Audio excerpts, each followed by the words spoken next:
Pete, but it's a fucking classic. So Pete tells a story about, so at this time, the Phillies are really starting to get hot. This was around when they won the World Series and then went back to the World Series. It was all during that time.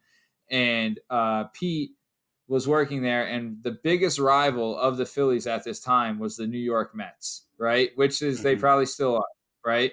But New York fans travel and New Jersey fans travel, right? So what a lot of the times, I remember Pete brought up an incident where he was bouncing at McFadden's and the Phillies were playing the Mets, and a group of, I think it was like 30 New York City firemen came as Mets fans to the Phillies game, right?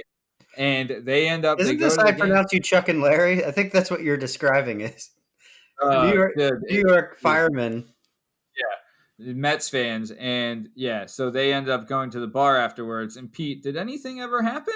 I don't know. Do you remember? Oh man, yeah. So these New York firemen get in there, and number one, we didn't know it was a firehouse or how big this group was. There was just one guy that was, kind of being a dick, and his friends were kind of annoying him. So basically, we'll say like half the bouncers were wrestlers or former wrestlers, and everyone kind of like our head bouncer was like the first guy I knew that was in MMA. So this was like 2004-ish, before like really anybody knew what the UFC was. And the head bouncer was actually like a sparring partner for Eddie Alvarez, a guy that would go on to be, UFC champ. So like we had some tough guys there, but the one guy that was into judo goes to throw this guy out, grips him up by the collar, actually throws him over his shoulder and slams him. And the fireman didn't like that, understandable, but at the same time, the guy was being an ass. So we go to start kicking him out, and we're just realizing there's more and more of them. Like I think there's 10 bouncers on, and there's 30 firemen.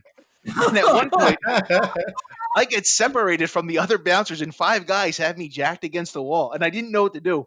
So one guy's trying to punch me, and I just kept moving my head, and he kept punching the wall. Eventually, one of the sweepers, the guys that would clear out the roofs, starts like trying to push guys away, and it gave me just enough room to like wiggle out, and I started hitting every wrestling move I've ever hit in my entire life. I'm like double legging guys across the bar, slamming them, and then going on to the next guy because I'm like, if I stay in one spot too soon, I'll get surrounded. Yeah. We're taking them out, and eventually, like, I got one guy out, and this old white cop's like, "What's going on?" I'm like, "Oh, we're getting these guys out." He's like, "Oh, you have to get these guys out, okay?" And he just takes out his mace and maces the guy right in my arms. Holy shit! I've never seen any. So I just let go of the guy, and he just falls down and starts like crying. He's like, "My eyes, my eyes!" Yeah. Holy shit! So eventually, we're able to. We get enough cops in there. We get it under control. We get everything settled. And our reward was that we didn't have to pay $5 for our sandwiches for lunch. We got them for free, which was pretty nice. It was a day game? It was a day game? I think it was like a Saturday day game.